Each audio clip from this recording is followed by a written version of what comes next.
सड़क किनारे बैठे उस बूढ़े कारीगर का स्वाभिमान और मस्तान की दरियादिली।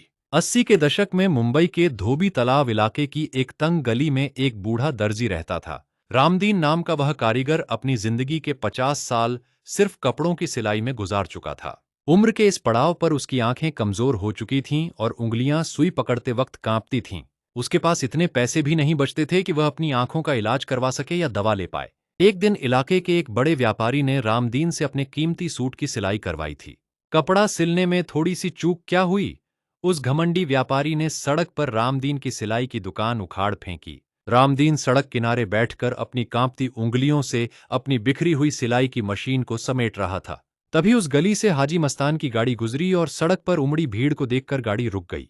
मस्तान गाड़ी से नीचे उतरा और उसने देखा कि एक बुजुर्ग कारीगर की आंखों में बेबसी के आंसू हैं। मस्तान ने रामदीन के कंधे पर हाथ रखा और पूछा, बाबा, इस उम्र में यह आंसू किस बात के हैं? रामदीन ने रूंधे गले से कहा, साहब, गरीबी इंसान की नजर छीन लेती है, पर मेरा स्वाभिमान अभी जिंदा है। मेरी आंखें धुंधली हो गईं तो लोगों ने मेरी बरसों की मेहनत और इज्जत को सड़क पर फेंक दिया। रामदीन की यह बात सुनकर मस्तान का दिल अंदर तक हिल गया और उसकी आंखें नम हो गईं। मस्तान खुद को कभी डॉन नहीं मानता था।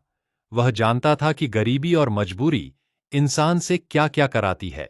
उसने बिना एक पल गंवाए रामदीन को अपनी गाड़ी में बैठाया और मुंबई के सबसे बड़े आई हॉस्पिटल ले गया। मस्तान ने डॉक्टर से साफ कहा कि रामदीन बाबा की आंखों का बेहतरीन इलाज होना चाहिए, चाहे जितना खर्च आए। इलाज के बाद जब रामदीन की आंखों की पट्टी खुली तो उसे दुनिया फिर से साफ दिखाई देने लगी थी। मस्तान ने उसी इलाके में रामदीन को एक नई आधुनिक सिलाई की दुकान खोल कर दी। उस दुकान का नाम मस्तान ने रामदीन के स्वाभिमान के नाम पर रखा और उसके रहने का पूरा इंतजाम किया। रामदीन ने जब मुस्कुराते हुए मस्तान का शुक्रिया अदा किया तो मस्तान ने सिर्फ इतना कहा, बाबा, हुनर कभी बूढ़ा नहीं होता, बस उसे सही वक्त पर एक सहारे की जरूरत होती है। शहर के लोग तो मस्तान को सिर्फ एक बिजनेसमैन समझते थे, पर गरीबों के लिए वह उम्मीद की किरण था। रामदीन ने अपनी नई दुकान से जो पहला सूट सिला, वह किसी अमीर के लिए नहीं बल्कि मस्तान के लिए सिला था। वह दिन रामदीन की जिंदगी का नया सवेरा बन गया और पूरे इलाके में इस बात की चर्चा होने लगी। लेकिन उस नई दुकान के उद्घाटन के ठीक 3 दिन बाद रामदीन की दुकान पर एक अनाम डाकिया पहुंचा।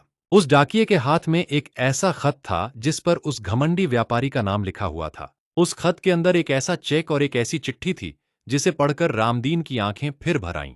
उस चिट्ठी में मस्तान के एक गुप्त फैसले का ऐसा सच लिखा था जिसने व्यापारी का दिल हमेशा के लिए बदल दिया था। उस सीक्रेट खत में क्या लिखा था और मस्तान ने उस व्यापारी से क्या कराया, जानिए अगले भाग में।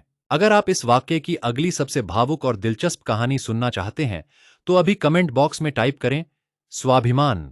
हमारे साथ हमेशा जुड़े रहने और अगला भाग सबसे पहले देखने के लिए चैनल को फॉलो/सब्सक्राइब करें।